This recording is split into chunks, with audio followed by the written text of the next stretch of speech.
सदगुरु साईनाथ महाराज अपने पिता की बात करवा देती है, मनवा लेती है। इस साईं पिता से सारी बात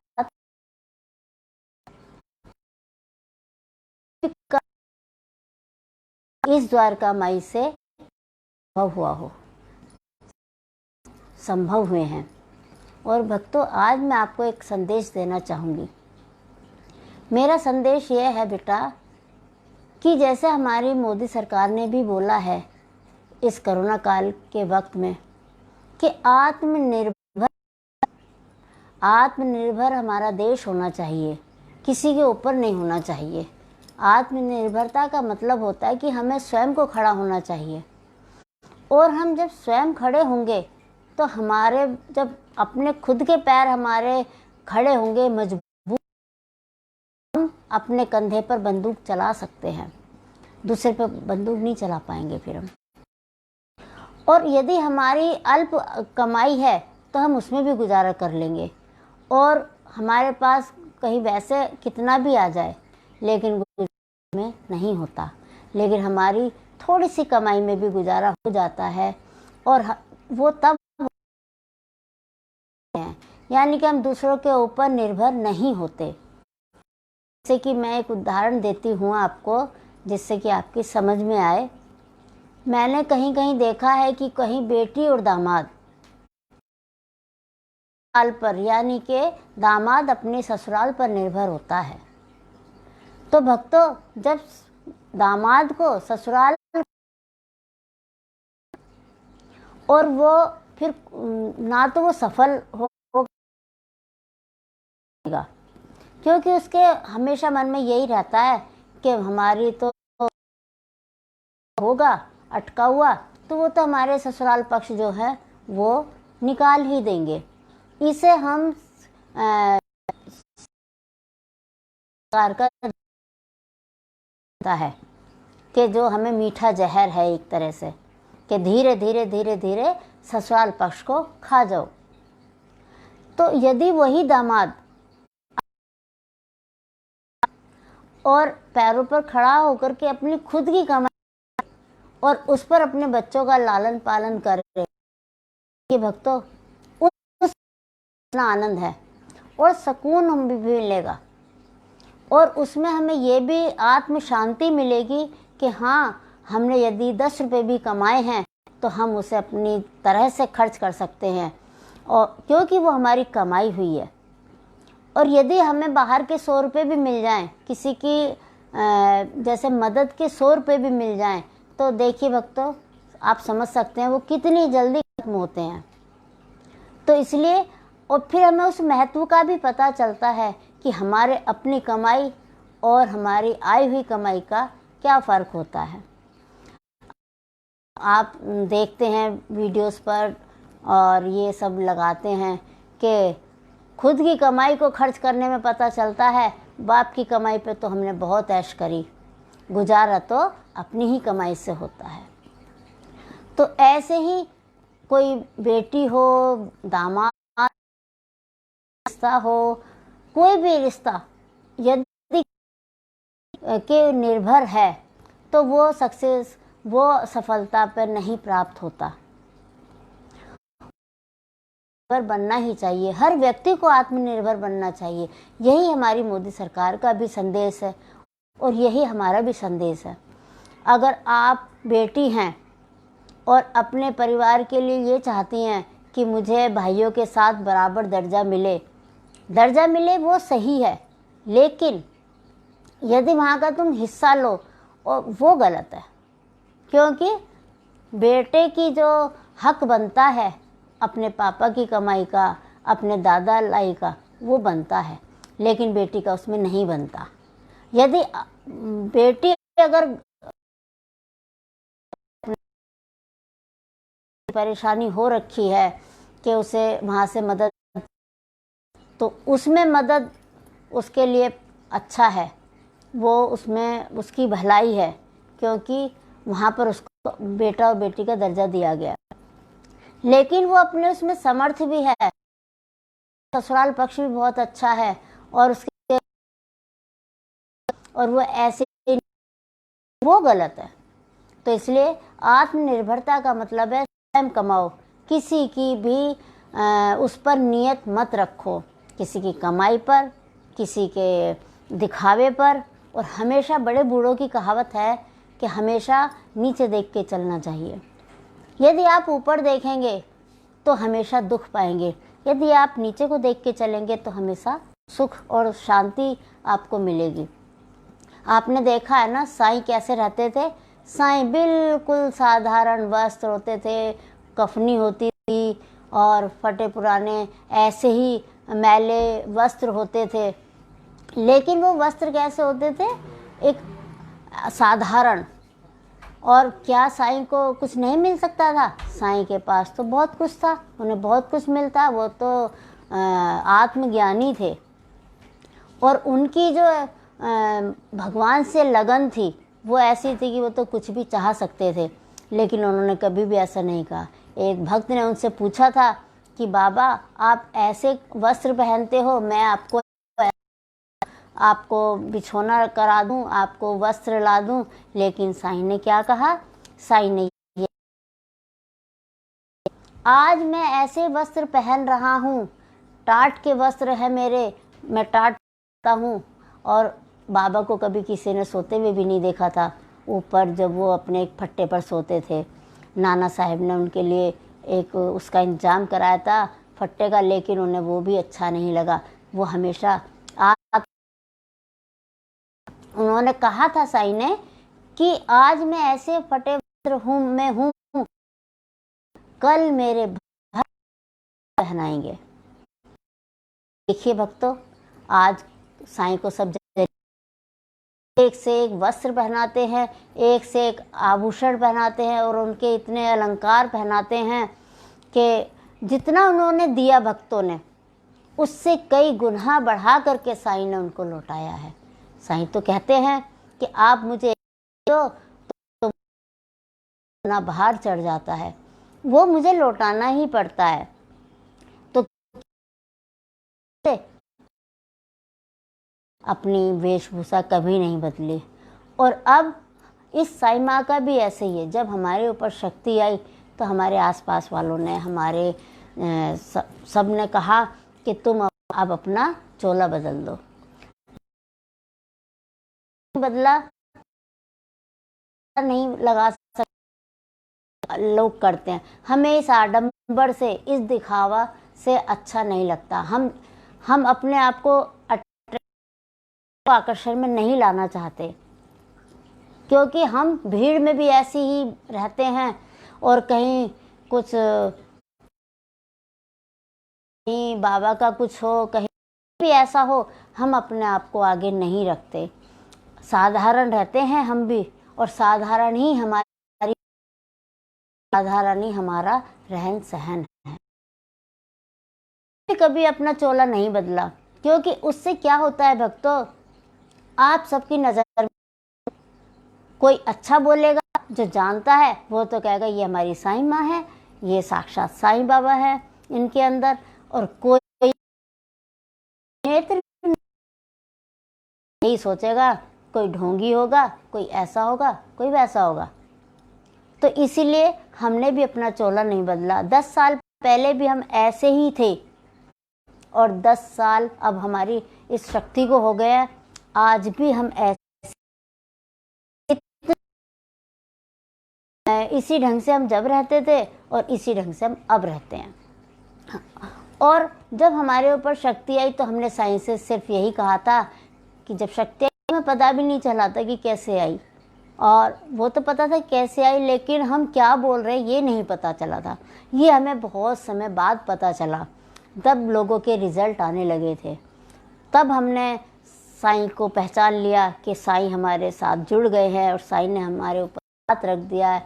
तो सबने हमको बोला कि आप आगे आगे और हम पीछे पीछे, आप ऐसा करो वैसा करो, पर हमने उनकी नहीं मानी, क्योंकि हमने सर्वोपरि इनका, वही हमें मिल गया, बस इससे बड़ी हमारे लिए क्या हो सकती है। और आज जब हमारे भक्तों की मनोकामनाएं पूर्ण होती हैं या होने वाली होती हैं तो वो हमसे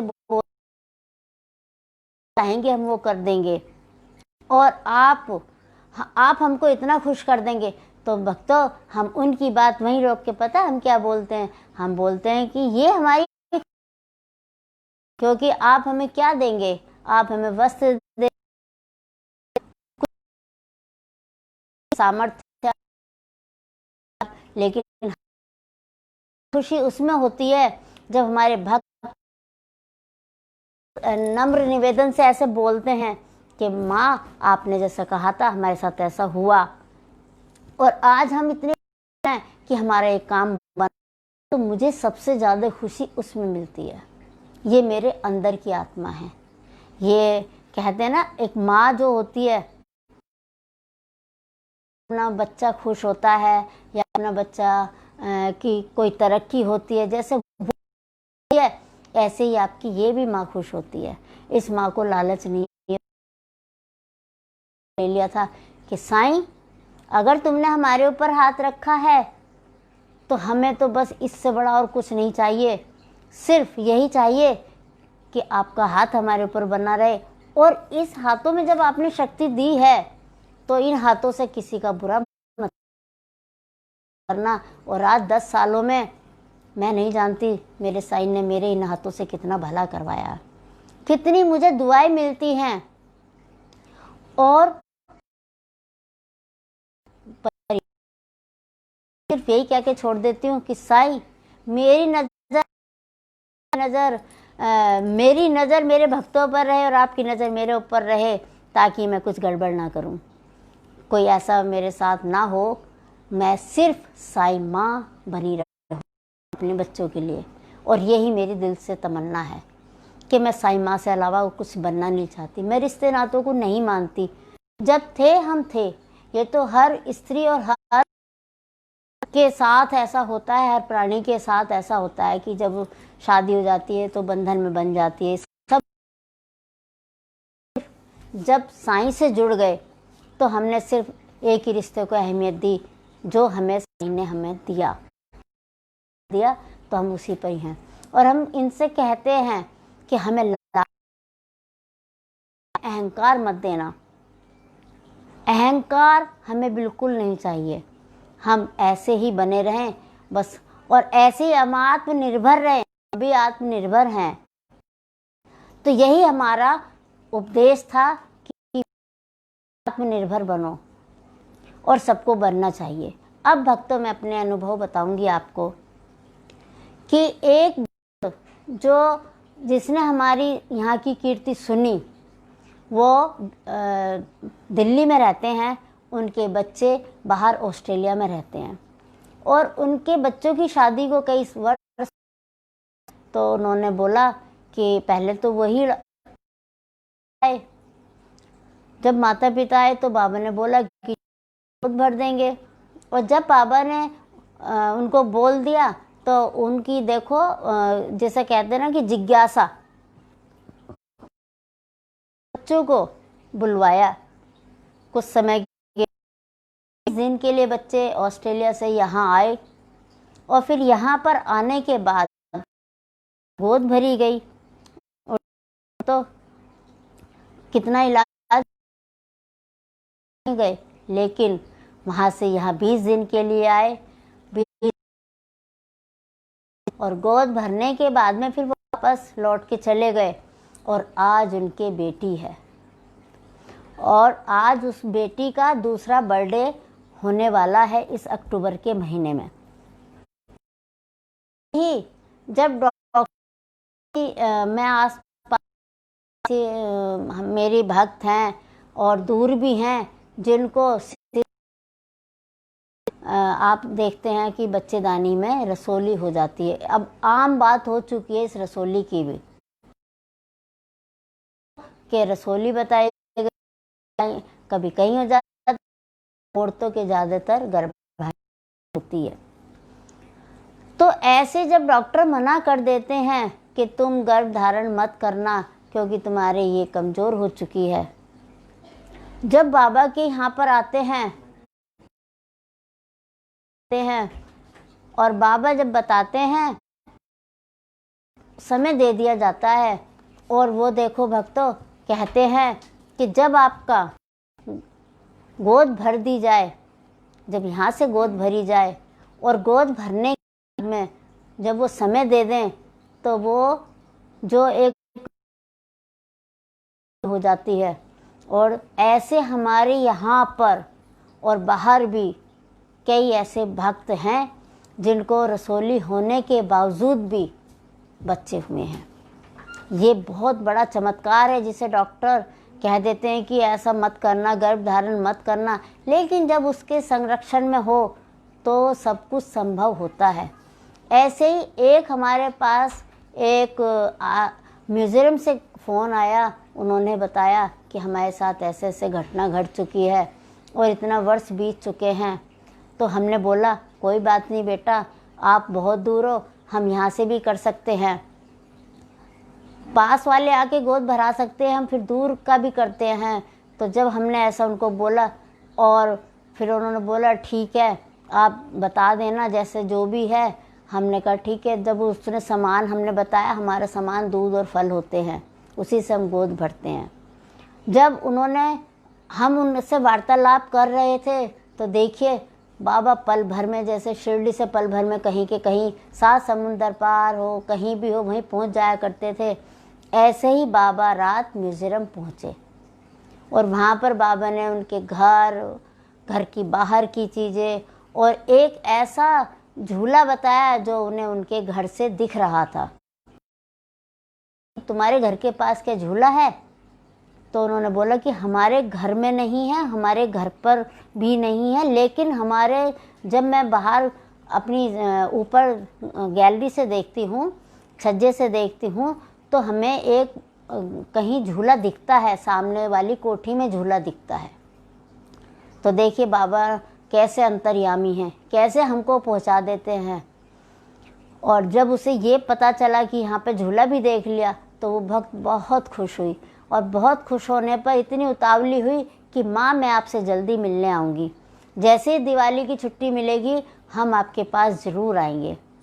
तो रात बाबा मिज़ोरम पहुँचे। ऐसे ही बाबा, अब कल एक यूएसए से फ़ोन आता है साईं का, साईं बाबा से बात कर रही हैं, वो बाबा को मानती हैं वो। तो उन्होंने बोला हमने आपका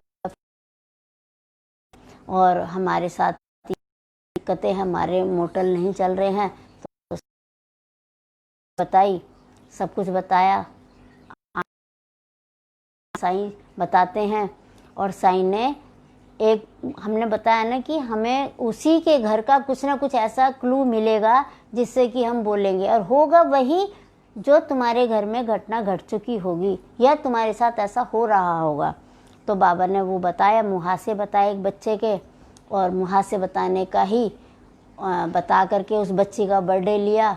बर्थडे लेकर के उस अंक में ही बाबा ने अपना समय दिया। तो ऐसे रात यूएसए साईं पहुँचते हैं। उसके बाद में एक भक्त का भी ऐसे ही होता है कि हमारे फ़ोन आते हैं। उस भक्त का जैसी फ़ोन आया तो बाबा ने देखिए सारी बातें बताई उनकी कि तुम्हारा बच्चा वहाँ पढ़ रहा है, तुम्हारी इस बच्चे के ये दिक्कत है और तुम्हारे यहाँ पर ये बात है, और पाइल्स की परेशानी किसको है उस घर में। तो देखिए बाबा ने पाइल्स बताई। ऐसी ऐसी चीज़ें जो नहीं बता सकता कोई इंसान, डॉक्टर के पास जाओगे तभी बता पाएगा, लेकिन साईं ने बिहार में पाइल्स बताई। वो भक्त बिहार में रहते हैं, उनसे बताया कि पाइल्स किसके है। तो उन्होंने बताया कि पाइल्स, और परेशानी भी कैसी उन्हें समझ में नहीं आ रहा था कि हम इतने सालों से इस घर में रह रहे हैं, अभी तक हमारे साथ ऐसा कुछ नहीं हुआ, लेकिन अब क्यों। लेकिन जब उन्होंने हमसे मिले तो साईं ने उनके एक जगह पर एक ऐसी जगह बताई जहाँ पर पीर बाबा रहते हैं।